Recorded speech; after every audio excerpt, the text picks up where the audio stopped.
हम power point के बारे में पढ़ रहे थे। तो उसमें हमने कुछ चीज़ें तो देख ली थी ना कि हमने हेडिंग्स कैसे ऐड करनी है, और आपके जो इनका स्लाइड्स का लेआउट कैसे चेंज होता है, और वो मुख्तलिफ लेआउट्स को भी हमने देखा था कि उनका क्या फंक्शन होता है लेआउट्स का। अब आज हम ये देखते हैं कि हमने अभी उसको डिजाइनिंग नहीं उसकी देखी थी कि अगर आपने अपनी स्लाइड्स को कलरफुल बनाना है तो वो आप कैसे बनाएंगे। हमने जब स्लाइड ऐड की थी तो वो सिंपल एक वाइट पेज के ऊपर हमें लिखा हुआ नजर आ रहा था, लेकिन इधर आपको अब ये स्लाइड्स नजर आ रही होंगी जिसमें थोड़ा सा एक डिजाइन ऐड हुआ हुआ है। तो अब आपने इस डिजाइन को कैसे चेंज करना है वो हम देखते हैं। आपने ये ऊपर जो आपको टैब्स बनी नजर आ रही हैं, होम, इंसर्ट, डिजाइन, आपने इंसर्ट टैब को छोड़कर डिजाइन टैब में जो है वो क्लिक करना है। तो आपके पास ये मुख्तलिफ डिजाइन जो है वो इधर शो हो रहे होंगे, ये देखें। अब ये तो जितने हैं ये इसमें इंस्टॉल हैं। अगर आप इनके अलावा इनमें से कोई आपको पसंद नहीं आता, आप इनके अलावा कोई डिजाइन ऐड करना चाह रहे हैं, तो उसका क्या तरीका है जी कि आप इंटरनेट के ऊपर सर्च कर लें, माइक्रोसॉफ्ट पावर पॉइंट की थीम्स को सर्च कर लें, और उसमें जो थीम आपको पसंद है वो इंस्टॉल कर लें, और वो इधर जो है वो आपको शो हो जाएगी। अभी चूंकि हमारा, अगर हम इसको देखें तो ये एक सिंपल थीम है, इधर ये देखें, ये वाली सिंपल थीम है। इसमें क्या हो रहा है जी कि वो वाइट पेज है, वाइट स्लाइड नजर आ रही है, इसके ऊपर ब्लैक को आपको टेक्स्ट नजर आ रहा है, और साथ हम क्या ऐड कर रहे हैं, ये कि पिक्चर भी आपको नजर आ रही। अब अगर मैं इसका जो है वो डिजाइन चेंज करना चाहूँ, मैं इसमें से कोई भी अपनी मर्जी से एक डिजाइन सेलेक्ट कर लेता हूँ। ये जी मैं ये वाला कर लेता हूँ। अब ये देखें, ये एक डिजाइन सेलेक्ट हो गया, और इसमें एक खराबी आई है, वो ये आई है कि मैंने जो टेक्स्ट पहले लिखा हुआ है ना, ये देखें इधर ये वाला, ये एक दूसरे में जो है वो मिक्स हो गया। अब ये मिक्स इसलिए हुआ है क्योंकि मैंने जो डिजाइन यूज किया था, मैंने उस हिसाब से अपने टेक्स्ट को जो है वो चेंज किया हुआ था। लेकिन जैसे ही आप डिजाइन को चेंज करते हैं, कोई और डिजाइन आप सेलेक्ट करते हैं, तो वो अपने उस डिजाइन के हिसाब से टेक्स्ट को चेंज कर देता है। तो इस तरह फिर टेक्स्ट जो है वो मिक्स हो जाता है आपस में। अब आप ये देखें कि इधर पिक्चर जो है ये भी इसके ऊपर आ रही है। अगर नेक्स्ट स्लाइड में देखें, यहाँ पे भी ये पिक्चर इधर शो हो रही है। तो टेक्स्ट हमारा जो है वो मिक्स हो गया उसके अंदर। अब यहां से तो आप कोई भी डिजाइन सेलेक्ट कर सकते हैं, ये देखें, जो भी आपको पसंद आए। और साथ ही आपको ये इधर एक और ऑप्शन नजर आ रही है। यहाँ पे आप क्या कर सकते हैं कि आप इनके कलर्स को चेंज कर सकते हैं। अभी ये ग्रीन कलर का शो हो रहा है, इस स्लाइड का कलर, आप इसमें से अपनी मर्जी से कोई भी कलर को सिलेक्ट कर सकते हैं। अब एक चीज आप इसमें और ऐड कर सकते हैं, वो क्या है जी कि आप जैसे ही इस मेन्यू को ओपन करते हैं तो आपको यहाँ पे कलर्स की ऑप्शन नजर आ रही है, और कलर्स में आए तो आपके पास जो है वो काफी किस्म के जो है वो कलर्स यहाँ पे शो हो रहे हैं। आप यहाँ से आके भी अपनी मर्जी का जो कलर है वो सिलेक्ट कर सकते हैं जो आपको अच्छा लगे। अभी हम इधर से ग्रीन येलो को सिलेक्ट कर लेते हैं, तो ये देखें ये वाला कलर आ जाएगा। इसके अलावा अगर आप कलर्स में ये रेड वायलेट में एक सिलेक्ट कर रहा हूँ, ये वाला आ जाएगा। ये अब आपकी मर्जी है, आपको कैसा कलर अच्छा लगता है। लेकिन कलर सिलेक्ट करते हुए एक चीज का आपने ख्याल रखना है, वो इस चीज का कि आपका जो बैकग्राउंड कलर हो वो क्या होगा, वो हमेशा लाइट कलर में होगा। जैसे इन स्लाइड्स में आपको नजर आ रहा होगा कि जो बैकग्राउंड है वो वाइट है, और उसके ऊपर जो टेक्स्ट लिखा हुआ है वो डार्क कलर में लिखा हुआ है। तो ये आपने हमेशा ख्याल रखना है, आपने बैकग्राउंड लाइट कलर का और टेक्स्ट जो है वो आपका डार्क कलर में यूज हो। वो इसलिए क्योंकि जब आप प्रोजेक्टर पे इसको प्रेजेंट करेंगे तो वहां पे अगर कलर चेंज भी हो जाए तो वो व्यूअर्स को जो है वो उनकी आंखों को अच्छा लगे, वो ये ना कहें कि जी ये तो मतलब कलर ही इसने चेंज कर, इसमें कलर चेंज हो रहा है, और इसने अगर आप डार्क बैकग्राउंड रखेंगे तो प्रोजेक्टर पे वो बिल्कुल ब्लैक ही शो होगा। उसका बहुत बुरा इंप्रेशन जाता है व्यूअर्स के ऊपर, जो देखने वाले होते हैं। तो फिर आप जितनी मर्जी अच्छी प्रेजेंटेशन दे रहे हैं, लेकिन जब वो आपकी स्लाइड्स की तरफ देखेगा ना, तो फिर उसका दिल जो है वो एक दफा मुरझा जाएगा, या ये कह लें कि जी आपसे उसका दिल हट जाएगा, आपसे टेंशन हट जाएगी। वो फिर पूरी तरह तवज्जो नहीं देगा आपकी तरफ। तो ये तो हमारे पास तरीका था कि हमने इसका डिजाइन वगैरह कैसे चेंज करना है। इसके बाद आप अगर ये मैं आपको इसको प्ले करके दिखाता हूं। अब देखिए ये स्लाइड जो अभी ओपन ओपन हुई है ना, तो ये एक स्टाइल से ओपन हुई है।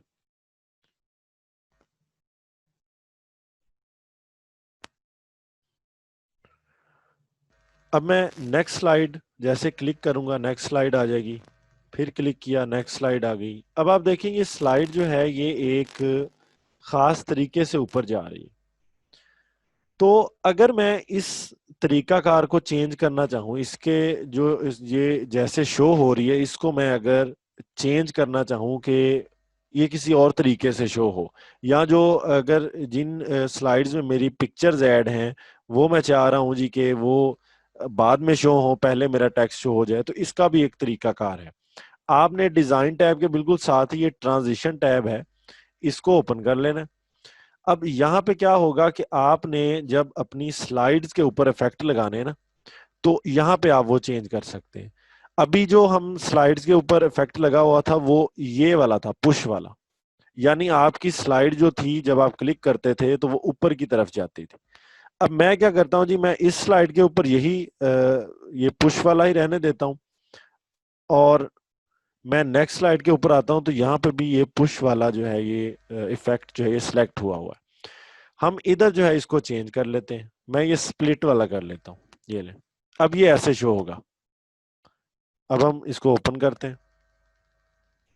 पहली स्लाइड इस तरह आई, जैसे मैं क्लिक करूंगा तो अब जो हमने नया इफेक्ट ऐड किया है वो उसके ऊपर शो होगा, ये देखें। और उसके बाद नेक्स्ट स्लाइड वैसे ही शो हो रही है। अब इसमें एक तरीका तो ये है कि आपने अगर सेम इफेक्ट रखना है हर स्लाइड के ऊपर, तो आपको हर स्लाइड के ऊपर जा जाके वो इफेक्ट जो है वो लगाने की जरूरत नहीं है। जैसे अभी हम इस स्लाइड के ऊपर मैं ये नन को सिलेक्ट कर लेता हूं, यानी अब इस पे कोई इफेक्ट नहीं आएगा, ये सिंपल शो होगी। लेकिन नेक्स्ट स्लाइड जो है इस पे इफेक्ट लगा हुआ है। अब अगर मैं यहां से ये वाइप वाला इफेक्ट जो है ये सिलेक्ट करता हूं और मैं चाह रहा हूं कि मेरी हर स्लाइड के ऊपर यही इफेक्ट लगे, तो मैं यहां पे जाके ये अप्लाई टू ऑल है, इसको मैं क्लिक कर दूंगा, तो ये सब स्लाइड्स के ऊपर एक ही इफेक्ट लग जाएगा, जैसे कि पहले एक ही इफेक्ट लगा हुआ था पुश वाला। अब मैं क्या चाह रहा हूं कि जी अगर आप चाह रहे हैं कि जी आपने किसी जिस तरह आप सेक्शंस बना लेते हैं अपने इस स्लाइड्स के अंदर, कि जी मेरा जो फर्स्ट सेक्शन है वो इस तरह शो हो, फिर उसमें बाकी तमाम स्लाइड सेम शो होती रहे, लेकिन नया सेक्शन जब स्टार्ट हो तो वहां पे जो है वो मेरा इफेक्ट चेंज हो जाए, तो फिर वो आपको किस तरह करना पड़ेगा, वो आपको इसी तरह के आपने कुछ स्लाइड सेम चला ली हैं। इसके बाद जैसे ही आपका न्यू टॉपिक शुरू होता है, जैसे मैं ये इधर से कर लेता हूँ जी, क्रिएटिंग स्लाइड्स वाली एक मैंने ये स्लाइड ओपन कर ली, यहाँ पे आके मैं जी ये नया इफेक्ट सिलेक्ट कर लेता हूँ, फेड वाला। ठीक है। अब यहाँ पे आप और क्या क्या कर सकते हैं इस टैब के अंदर, एक तो आप ये ड्यूरेशन बढ़ा सकते हैं या कम कर सकते हैं कि जब वो आप क्लिक करें तो वो कितनी देर में जो है वो आपका इफेक्ट जो है वो ऑन होता रहे, आपको नजर आता रहे। और आप क्या कर सकते हैं, यहाँ पे एक ऑन माउस क्लिक नजर आ रहा है। ये ऑन माउस क्लिक का मतलब ये है कि जब आप क्लिक करेंगे तब ही नेक्स्ट स्लाइड जो है वो आएगी, वरना वो नहीं आएगी, या आपका जो इफेक्ट लगा हुआ है वो शो होगा। और एक ऑप्शन आ रही है आफ्टर की, ये अभी अनचेक है। इसको अगर मैं चेक कर दूंगा तो फिर ये मुझे टाइम सेलेक्ट करना पड़ेगा कि उतने टाइम के बाद ये स्लाइड के ऊपर इफेक्ट आ जाएगा, ये चेंज हो जाएगी। लेकिन इसको नॉर्मली माउस क्लिक पे ही रखा जाता है, वो इसलिए क्योंकि अगर तो आपको पता है कि जी आपने एक स्लाइड के ऊपर इतने मिनट जो है वो प्रेजेंट करने हैं, एक स्लाइड आप 5 मिनट में कवर कर सकते हैं, और 5 मिनट के बाद आप नेक्स्ट स्लाइड को जो है वो प्रेजेंट करेंगे, तो आप टाइम लगा लें। वरना इसको माउस क्लिक पे ही रहने दें, जैसे क्लिक हो तो नेक्स्ट स्लाइड शो हो जाए। लेकिन उसमें टाइम वाले में बड़ा आपको ख्याल रखना पड़ेगा कि अगर आप टाइम से पहले फ्री हो जाते हैं एक स्लाइड को प्रेजेंट करके, तो नेक्स्ट स्लाइड में फिर आपको क्या करना पड़ेगा, अब आपको वेट करना पड़ेगा कि वो खुद ब खुद चेंज होने में। तो फिर वो भी एक अच्छा इंप्रेशन नहीं जाता कि आपने सोचे 5 मिनट थे लेकिन आपको जो है वो 3 मिनट में ही आपने प्रेजेंट कर दिया ये सारा। तो इसको माउस क्लिक पे ही रहने दें। इसके बाद अब आप देखें, अब हमने स्लाइड्स के ऊपर तो इफेक्ट ऐड कर लिए, लेकिन अभी हमने इस टेक्स्ट के ऊपर या पिक्चर के ऊपर हमने कोई इफेक्ट ऐड नहीं किया। ट्रांजिशन के बिल्कुल साथ ही एनिमेशन की टैब होती है, इसको ओपन कर लें। जैसे मैं इस एनिमेशन टैब को ओपन करता हूं, आप देखें कोई भी इधर ऑप्शन जो है वो हाईलाइट हुई नजर नहीं आ रही, सारी जो है वो डिम हुई पड़ी है। इसका मतलब है कि आप इनमें से कोई भी सिलेक्ट नहीं कर सकते, कोई इनमें से एक्टिव नहीं है। अब इनको एक्टिव कैसे करना है, इनको कैसे सिलेक्ट करना है, क्योंकि ये टेक्स्ट के ऊपर या पिक्चर्स के ऊपर लगती हैं, ये वाली इफेक्ट जो एनिमेशन लगती है, तो जब तक आप कोई टेक्स्ट या पिक्चर सिलेक्ट नहीं करेंगे ये जो एक्टिव नहीं होगी। जैसे अब यहाँ पे ये जो टेक्स्ट लिखा हुआ है, मैं जैसे यहाँ पे क्लिक करूंगा तो आप देख रहे हैं, ये देखें, ये साथ ही सारी ऑप्शंस जो हैं ये एक्टिव हो जाती हैं। अब आप ये जो आपको ग्रीन से स्टार नजर आ रहे हैं, ये आपके पास काफी सारी ऑप्शंस हैं। तो आप इनमें से क्या कर सकते हैं जी, आप सिलेक्ट कर लें कोई भी एक ऑप्शन कि जिस तरह आप इस टेक्स्ट को शो करवाना चाह रहे हैं। मैं ये फ्लाई इन वाली जो है इसको सिलेक्ट कर लेता हूं, ठीक है। अब ये मेरे पास इस तरह शो होंगे ये टेक्स्ट जो है, अभी आपने देखा। हम इसको प्ले करके भी देखते हैं, ठीक है। मैं जी उसी स्लाइड पे चला जाता हूं जहां पे हमने ये इफेक्ट ऐड किया, इस वाले पे, और इसको ही मैं ओपन कर लेता हूं। अब देखें, अब आपके पास क्या शो हो रहा है इस स्लाइड्स के ऊपर, जो एक आपकी हेडिंग है और पिक्चर जो है ये सिर्फ शो हो रही है, दरमियान वाला टेक्स्ट नहीं है। वो अब कैसे आएगा, वो जब आप क्लिक करेंगे तब शो होगा। ये देखिए, अब क्लिक पे क्या हुआ जी, एक क्लिक किया, एक पहली जो हमारे पहला सेंटेंस है वो शो हो रहा है, नेक्स्ट पे नेक्स्ट आ गया, फिर ये देखें, ये क्लिकिंग जैसे करते जाएंगे वो शो होता जाएगा। अब यहाँ पे एक चीज ये ऐड करने वाली है कि अभी तो ये 1 बाय 1 शो हो रहे हैं, यानी क्लिक पे ही शो हो रहे हैं। इस तरह भी हो सकता है कि आप जस्ट एक ही क्लिक करें और ये सारे के सारे एक ही दफा शो हो जाए। उसका तरीकाकार क्या है, उसका तरीकाकार ये है कि जैसे आप इसको इसके ऊपर इफेक्ट ऐड कर लेते हैं ना, तो आपके पास ये इधर एनिमेशन वाला जो है ना ये डैशबोर्ड ओपन हो जाता है।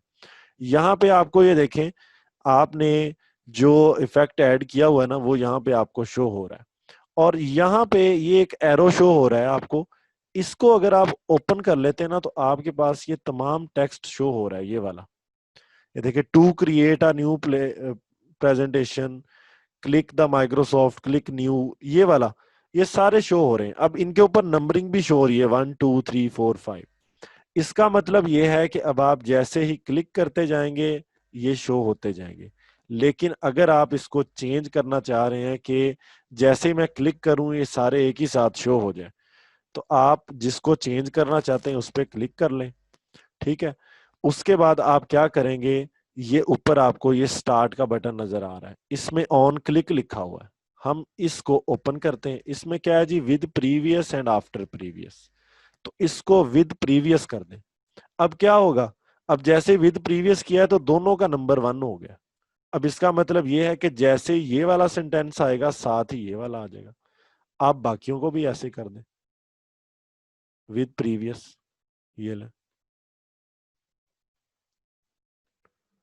ये जैसे ही विद प्रीवियस हमने सबको किया है, मैं अब आपको ये दिखाता हूँ अब ये कैसे शो होगा। अब ये देखें, जैसे मैंने एक क्लिक किया है सारे के सारे एक ही दफा में शो हो गए।